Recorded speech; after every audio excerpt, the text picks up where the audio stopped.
Hai semuanya, Assalamualaikum warahmatullahi wabarakatuh. Apa kabar teman-teman di siang atau sore hari ini? Mudah-mudahan semuanya sehat ya.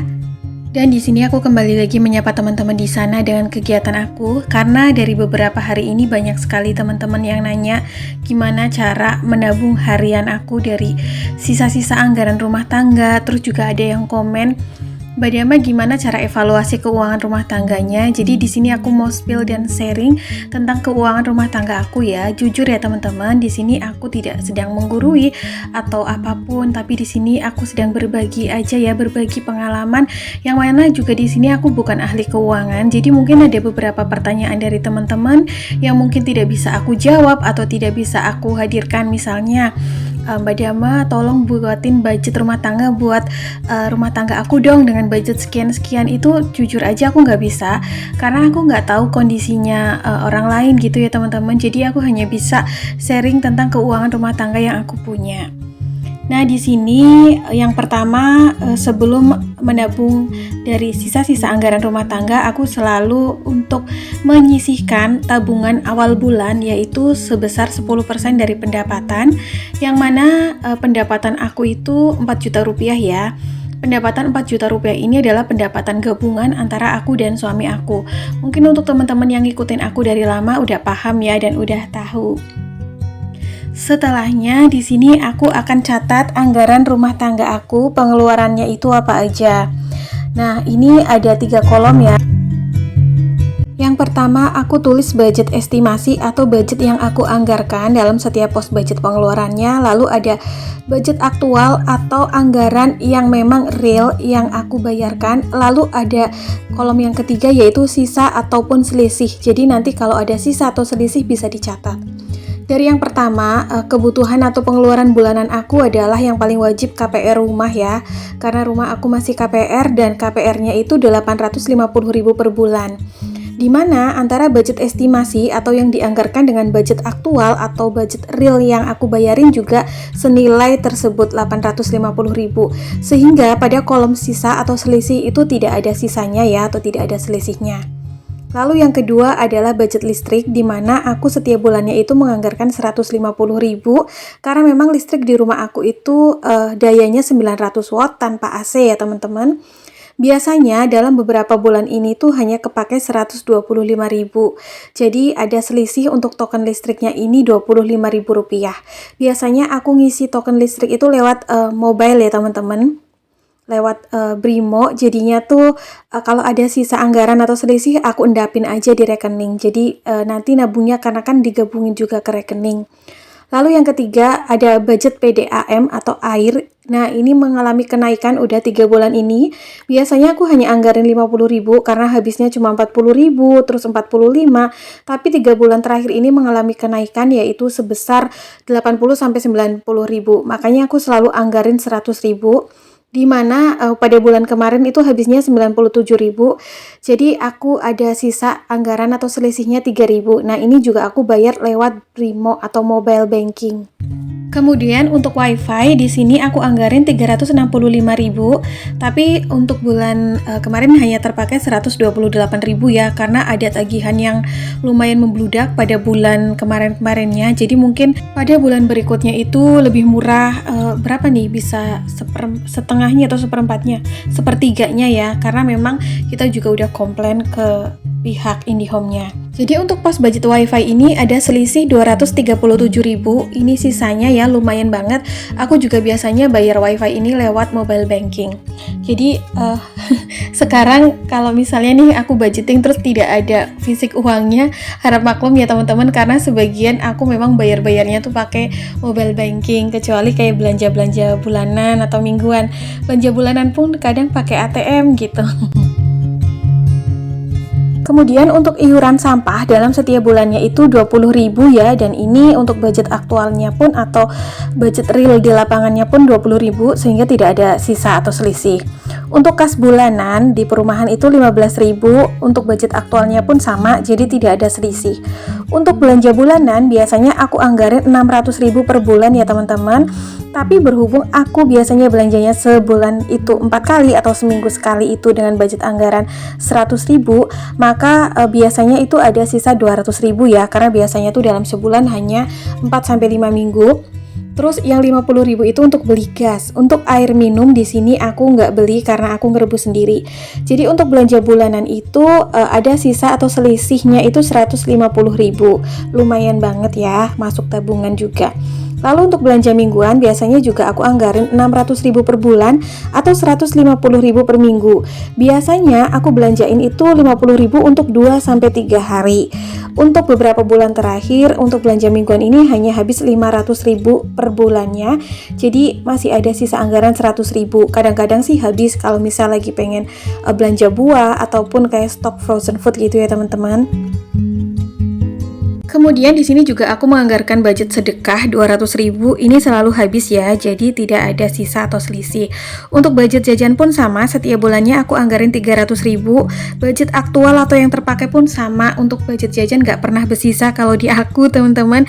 Jadi nggak ada selisih. Untuk dana darurat aku anggarin 200.000. Dan biasanya tuh kepake habis, tapi pada bulan kemarin hanya terpakai 100.000. Jadi aku masih punya sisa 100.000. Kemudian yang terakhir itu uang pegangan. Uang pegangan adalah sisa dari penghasilan aku dikurangi tabungan awal bulan dan juga total dari budget anggaran rumah tangga ya, yaitu 200.000. Biasanya itu habis, biasanya ada sisa, tapi bulan kemarin itu kepake 150.000 untuk nambahin bensin sama rokok suami, jadi sisa 50.000.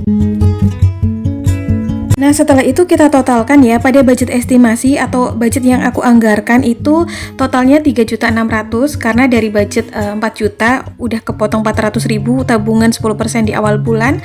Lalu budget real atau aktualnya terpakai 2.935.000.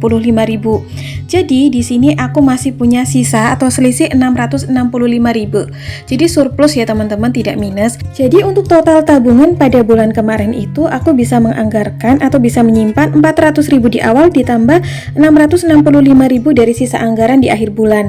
Jadi total untuk tabungan pada bulan kemarin rumah tangga aku itu adalah sejumlah 1.065.000, di mana biasanya yang 400.000 itu memang aku ambil di awal saat aku pertama kali terima penghasilan ya teman-teman. Jadi ini tidak bisa diganggu gugat. Lalu untuk sisa anggarannya aku tambahkan pada akhir bulan. Kalau teman-teman nanya apakah Mbak Dama pernah minus, tentu saja pernah. Yang namanya budgeting rumah tangga itu pada setiap bulannya berubah-ubah meskipun penghasilannya tetap. Nah untuk budget rumah tangga bulan ini kalau aku biasanya ngaturnya begini ya, karena berhubung kemarin kan aku sempat belanja di Mang Sayur budget 50.000 untuk 2 hari, hanya kepake 30.000 ya teman-teman, 29.000 lah, jadi sisa anggarannya tuh 21.000, tapi yang 1.000 kepake, jadi yang 20.000 aku simpan ini pada tanggal 10 kalau nggak salah. Lalu aku belanja sembako mingguan di Indomaret dari budget 100.000 itu hanya kepake 85.000, jadi yang 15.000 aku masukkan dalam dompet budgeting yang aku gunakan untuk tabungan harian atau sisa anggaran ya di tanggal 11-nya. Terus ini juga ada budget ekstra, jadi semalam tuh suami ada kumpulan warga gitu ya, ada iuran juga, tapi ini uang di luar budget anggaran rumah tangga, katanya sisa 20.000, jadi dikasihkan ke aku. Jadi mau aku masukin juga dalam dompet tabungan sisa anggaran seperti ini ya. Lumayan ya, kadang-kadang juga dikasih goceng gitu ya, 5.000 kalau misalnya dia lagi beli rokok terus ada lebihan. Tapi kadang-kadang juga dia suka minta kalau misalnya uang pegangannya habis. Jadi yang namanya rumah tangga fleksibel aja teman-teman. Aku pun di sini nggak harus berpatok yang saklek gitu ya mengatur rumah tangga, karena semakin kita saklek dalam mengatur keuangan rumah tangga semakin pusing kita nantinya. Jadi fleksibel aja seperti ini. Nah, tabungan per bulan inilah yang aku gunakan untuk mewujudkan wishlist aku ya teman-teman. Jadi setiap wishlist maupun impian cita-cita rumah tangga aku dan suami itu memang dari tabungan yang kita kumpulin dalam waktu yang cukup lama. Semoga dari video tadi bisa menjawab ya. Ini dilanjut setelah aku sharing tentang nabung harian sisa anggaran rumah tangga. Ini aku lagi nyiapin sarapan ya dan juga bekal untuk suami. Tapi di sini sambil aku memasak, aku mau sharing-sharing ya, karena banyak sekali komen dari teman-teman yang bilang bahwa budgeting aku selalu gagal, makanya jadi nggak semangat lagi. Percayalah teman-teman, pada 3 tahun ke belakang dulu itu aku hampir nyerah dalam budgeting karena aku merasa bahwa antara pengeluaran aku dan pemasukan aku itu tidak seimbang. Bahkan bisa dibilang lebih besar pasak daripada tiang, dimana karena memang saat itu kita rumah tangga baru, dimana juga tempat tinggal baru, kita harus menyesuaikan diri karena bertempat tinggal di rumah sendiri itu pasti segala kebutuhan dan pengeluaran ditanggung sendiri ya. Beda halnya mungkin kalau misalnya bertempat tinggal di tempat orang tua atau mertua. Jadi kita tuh benar-benar meraba-raba, terus juga mau mulai usaha apapun itu yang penting bisa menambah penghasilan. Dan saat itu juga kita berdua belum bisa settle nih dalam pekerjaan ya, apalagi dalam keuangan gitu loh. Dalam pekerjaan aja kita tuh masih serabutan, belum lagi tantangan ekonomi, terus dimana kendala suami aku dalam pekerjaannya pernah saat COVID sampai berhenti gitu ya. Terus juga tahun kemarin itu juga ujian banget, dimana 8 bulan suami aku itu tidak bekerja dalam usahanya yang biasanya ia geluti. Tapi meskipun dia vakum, tapi masih mencari penghasilan sampingan ya, atau serabutan. Tapi tetap berasa banget yang namanya kita ibu rumah tangga yang tadinya menerima penghasilan secara rutin, harian ataupun bulanan secara tetap, tiba-tiba suami itu kena dampak dari pekerjaannya, terus harus mencari penghasilan secara serabutan. Pastinya kitanya juga di sini ikut was-was, ikut juga cemas gitu ya teman-teman, ikut khawatir juga, stres pasti aku rasain saat itu. Apalagi saat itu 2 tahun ke belakang kan penghasilan aku belum bisa bulanan ya teman-teman. Jadi aku tuh kayak jualan apa aja yang bisa aku lakukan dari rumah, usaha apa aja yang bisa aku lakukan, aku tekuni. Tujuannya apa? Tujuannya hanya untuk menyambung kehidupan kita sehari-hari supaya tetap berjalan dengan lancar.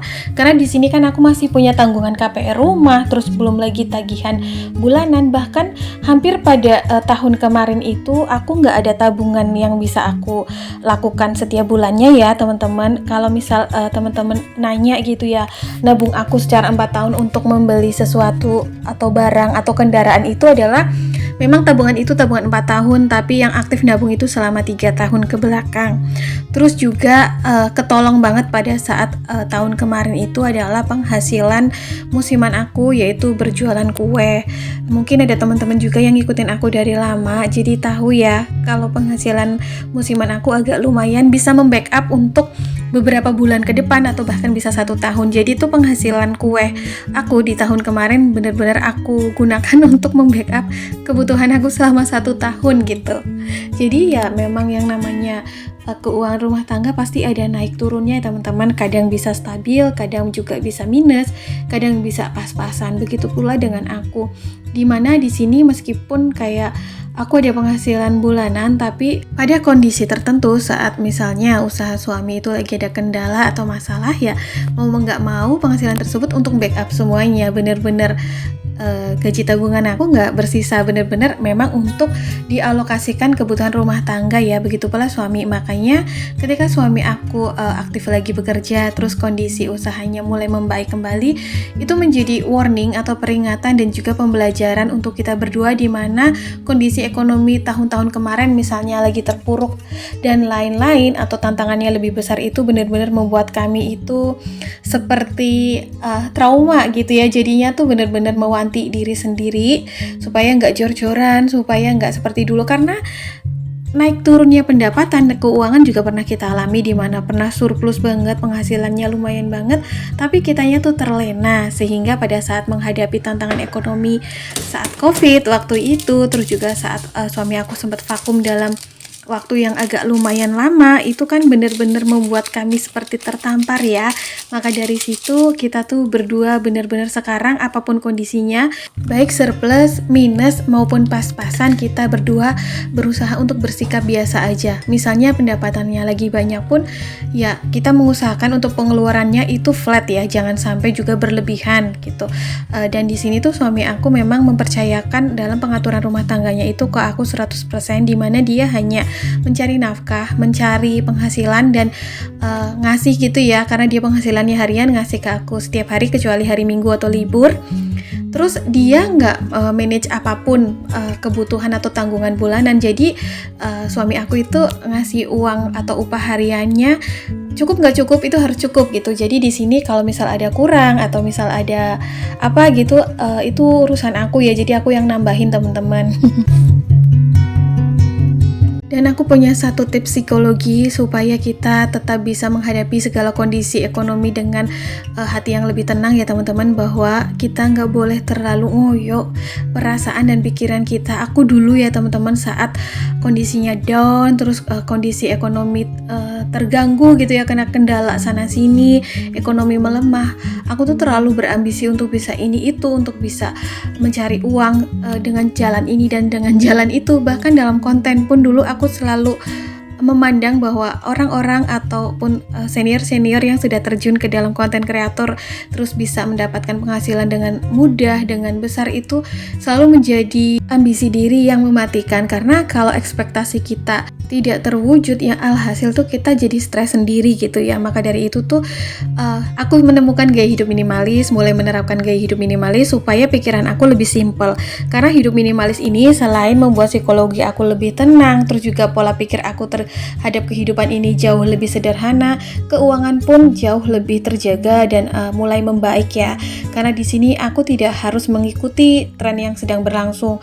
Meskipun tren yang sedang ada itu kadang-kadang membuat keinginan kita itu menggebu-gebu, tapi aku selalu berpikir bahwa ketika aku nggak butuh, ketika aku tanpa barang tersebut pun masih bisa hidup dengan baik, ya aku akan abaikan itu. Karena hidup sederhana seperti ini aja tuh udah bikin aku nyaman dan tidak bermasalah. Jadi tidak harus mengupgrade kehidupan dengan sesuatu yang lebih yang belum kita mampu untuk kita raih. Nah teman-teman, itu dia ya sharing aku hari ini. Mudah-mudahan sedikit menjawab dari beberapa pertanyaan teman-teman, terutama tentang budgeting, menabung, dan juga evaluasi budget bulanan. Teman-teman, aku mohon maaf ya bila ada kesalahan kata maupun perbuatan. Terima kasih atas doa dan supportnya selama ini. Insya Allah kita ketemu di next video. Assalamualaikum, bye.